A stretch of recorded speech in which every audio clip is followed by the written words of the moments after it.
පැටලේ එහෙනම් මොකටද මායිබෝවන් අද අපි කතා කරන්න යන්නේ ළමයි ඔයාලගේ විද්‍යාව 10 වසරට අදාළ රසායනික විද්‍යාව පාඩම් වල පළවෙනි පාඩම. ඒකේ නම තමයි පුතේ පදාර්ථයේ ව්‍යුහය කියන පාඩම. පදාර්ථයේ ව්‍යුහය කියන පාඩම පුතේ ඔයාලට හරි සරල පාඩමක්. හරි සරලව ඉගෙන ගන්න පුළුවන් පාඩමක්. හරියට ඔළුවට දා ගන්න පුතේ මෙන්න මේ වැඩි. right පදාර්ථයේ ව්‍යුහය කියන්නේ ලියාගමු පාඩමේ මාතෘකාවේ නම පදාර්ථයේ ව්‍යුහය. පදාර්ථයේ ව්‍යුහය.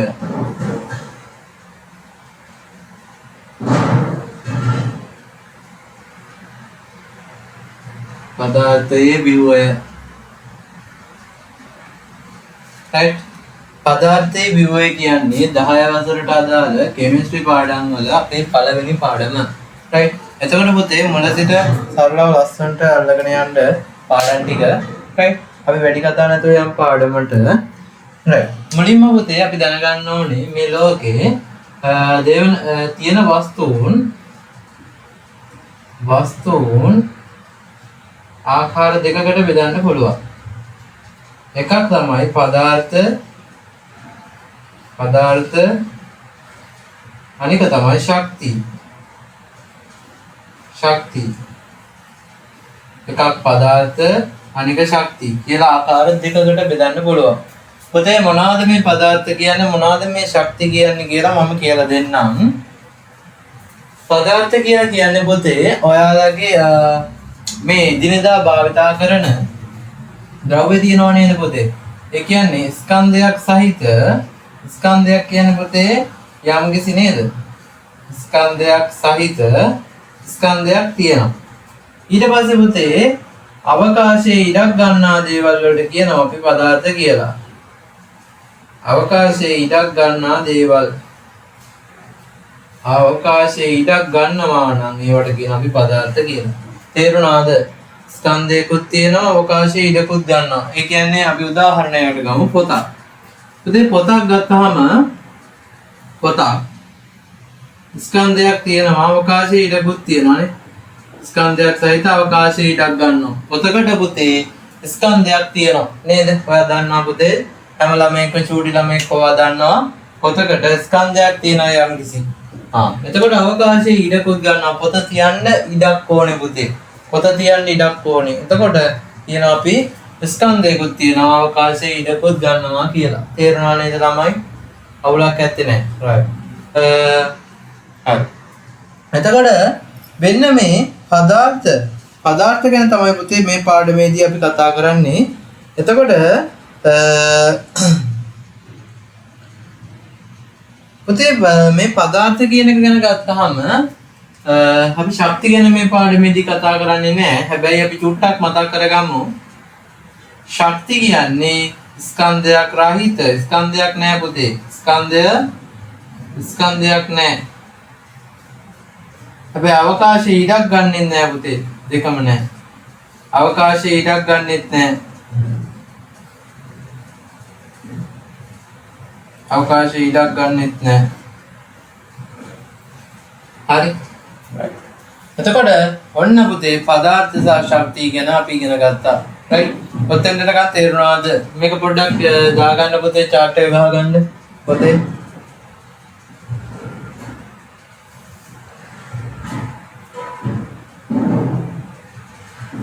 right එතකොට ළමයි හොඳට මතක තියාගන්න ඔන්න අපි කතා කරා ස්කන්ධයක් සහිත අවකාශයේ ඉඩක් ගන්නා දේවල් වලට කියන අපි පදාර්ථ කියලා. ස්කන්ධයක් රහිත අවකාශයේ ඉඩක් නොගන්නා දේවල් වලට කියන අපි ශක්තියින් කියලා. right. එතකොට පුතේ හොඳ ළමයි අහගන්න හොඳට අවධානයෙන් අහගෙන යන්න පාඩම. right. ඔයා කොයි මට්ටමේක හිටියත් පුතේ ඔයාට අවුලක් නැත්තේ නෑ. හොඳට පාඩම අහගෙන යන්න. right. පදාර්ථ ප්‍රධාන වශයෙන් ආකාර දෙකයි. පදාර්ථ අපි භෞතික ස්වභාවය සහ රසායනික ස්වභාවය අනුව වර්ග කරන්න පුළුවන්. මොනවාද පුතේ ස්වභාව දෙක? භෞතික ස්වභාවය අනුව සහ රසායනික ස්වභාවය අනුව.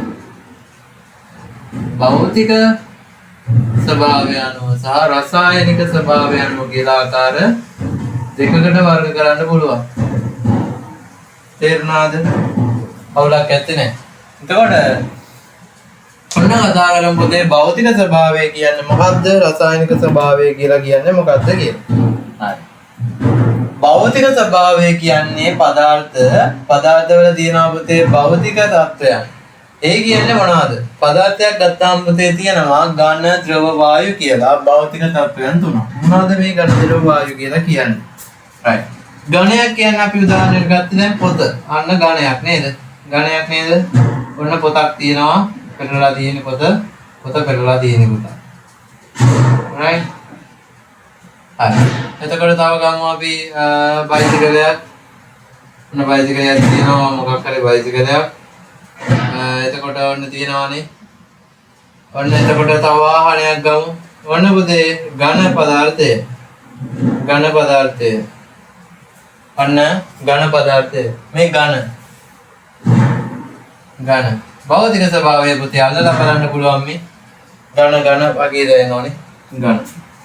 ඒ කියන්නේ පුතේ මෙයාගේ ඇතුලේ තියෙන භෞතික ස්වභාවය අපි රසායනිකව ඇතුලේ බැලුවොත් මෙයාගේ අංශ තියෙන්නේ මෙන්න මේක එකට කැටි වෙලා ගොඩක් නේ හෙල්ලෙන්නවත් ඉඩ නැහැ. ආම් භෞතික ස්වභාවය ඝනවල තමයි පුතේ මෙන්න මේ ඝන තත්ත්වයේ තියෙන්නේ මේ ඉඩස් නැහැ අඩුයි. පිළිවෙලට තියෙනවා. ඊට පස්සේ පුතේ ද්‍රව ඝන ද්‍රව කියන්නේ පුතේ අපි ජලය.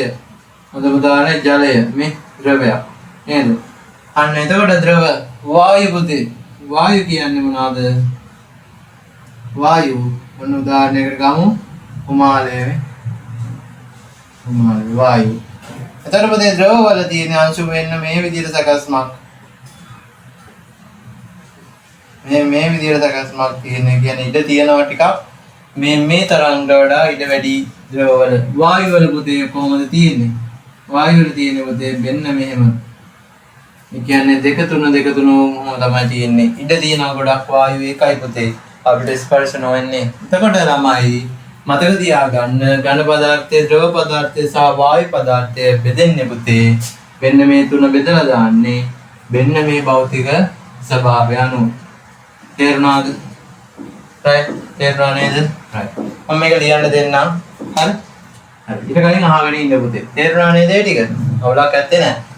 ඒ භෞතික ස්වභාවය පුතේ අල්ලලා බලන්න පුළුවන් විදිය නේ. අතට දැනෙන විදිය. ඔන්න ඕක තමයි පුතේ භෞතික ස්වභාවය කියලා කියන්නේ.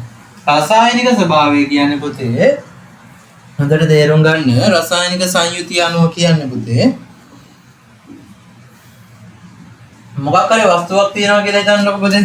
පදාර්ථයේ වස්තුව. රසායනිකව සෑදී ඇති විදිය.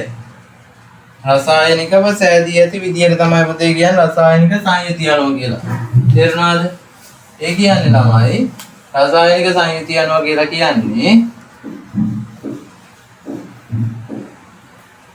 රසායනිකව එකතු වෙලා තියෙන විදිය. පුට්සලට් එක තියෙනවා ඔන්න එක දේවල් තියෙනවානේ.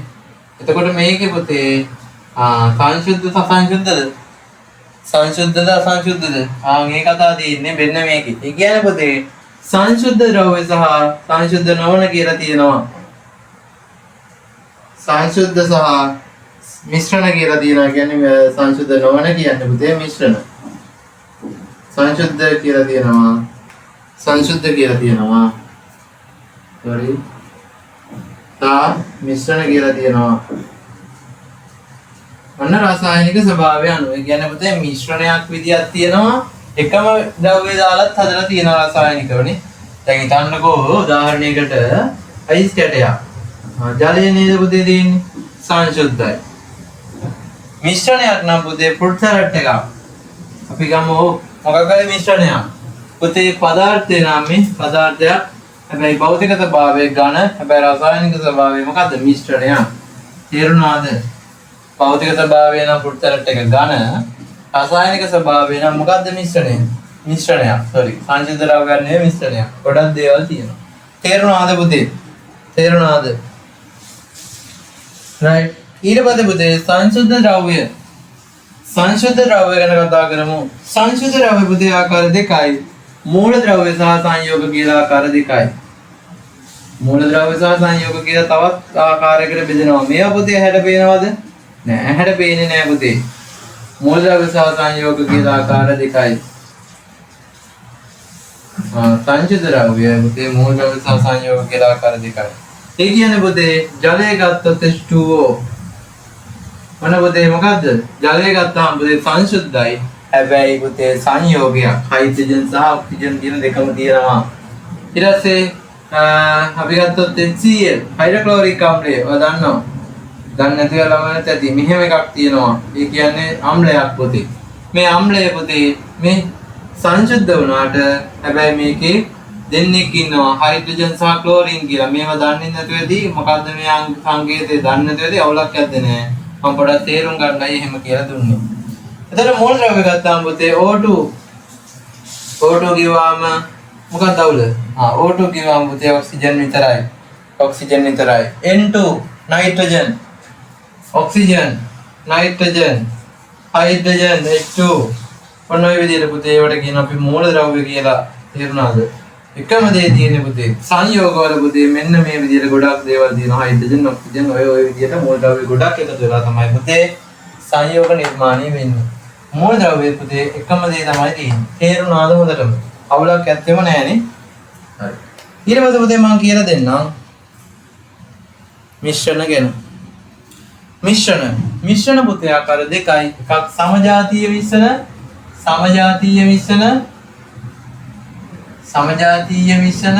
අනික තමයි පුතේ විෂම ජාතීය මිශ්‍රණ කියලා ආකාර දෙකයි. සමජාතීය විෂම ජාතීය. ඒ කියන්නේ මොකද්ද පුතේ? සමජාතීය කියන්නේ පුතේ ලුණු ද්‍රාවණය. උදාහරණයකට ගමු ලුණු ද්‍රාවණය. ලුණු කිව්වම පුතේ එතන ලුණු ද්‍රාවණය තියෙන පුතේ ලුණු විතරයි. නේ ලුණු විතරයි තියෙන්නේ. ලුණු ද්‍රාවණයේ සීනි මුකුත් නැහැනේ. ලුණු ද්‍රාවණය වෙන මුකුත් මිශ්‍ර වෙලා නැහැ. ලුණු ද්‍රාවණය විතරයි. නේද? තේරුණාද? එකපාරට ලුණු ද්‍රාවණයේ ලුණු විතරයි පුතේ තියෙන්නේ. right. තේරුණාද? අවුලක් නැත්තේ නෑ නේද? මිශ්‍රණ තියෙන ආකාර දෙකයි. මොකද්ද මිශ්‍රණ ආකාර දෙක? එකක් තමයි පුතේ සමජාතීය මිශ්‍රණ, අනික තමයි පුතේ විෂම ජාතීය මිශ්‍රණ කියලා තියෙනවා. තේරුණා නේද? අවුලක් නැත්තේ නෑ නේද? අවුලක් නෑ නේද? සමජාතීය මිශ්‍රණ සහ විෂම ජාතීය මිශ්‍රණ කියලා ආකාර දෙකක් තියෙනවා. විෂම ජාතීය කියන්නේ මොනවාද? හුණු ජලය ගත්තාම පුතේ හුණු ජලය හොඳට මිශ්‍ර වෙනවද නැද්ද? මිශ්‍ර වෙන්නේ නැහැ පුතේ. යට තැම්පත් වෙනවා. හුණු ජලය අන්න මොකද වෙන්නේ? විෂම ජාතීයයි. එකම ජාතිය නෙමෙයි මිශ්‍ර වෙන්නේ නැහැ පුතේ. සම ජාතිය කියවම ලුණු ද්‍රාවණය හොඳට මිශ්‍ර වෙනවානේ. ලුණු ද්‍රාවණයම විතරයිනේ. right. ලුණු ද්‍රාවණය සම ජාතීය මිශ්‍රණයක්. එතකොට මෙන්න හුණු ජලය විෂම ජාතීය මිශ්‍රණය. විෂම ජාතීය කියන්නේ පුතේ වෙනස් වෙනවා මේ වෙන වෙනවා ලස්සනනේ. ලුණුයි නෙමෙයි හුණුයි ජලය වෙන වෙනවා ලස්සනනේ. එතකොට ඒක විෂම ජාතීය මිශ්‍රණයක්. තේරුණාද පුතේ? right. ඔයාලගේ අච්චුපතේ තියෙනවා පුතේ 52 වෙනි පිටුවේ තියෙනවා පුතේ කොළපාට රූපයක chart එකක්. ওই chart එක පුතේ ඇඳ ගන්න. ඔයාලට ටියුට් එක තියෙනවා නම් ටියුට් එකේ තියෙනවා ඔක්කොම. ඒතර ඔයාලා අඳින්න කරන්න මොකුත් නැහැ. හැමදේම තියෙනවා. හරි.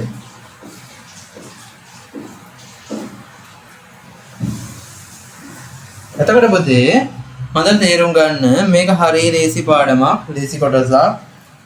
ඔයාලට දැන් තියෙන දැනුයි පාඩම පටන් ගන්න අපි ගොඩක් දේවල් කතා කරා.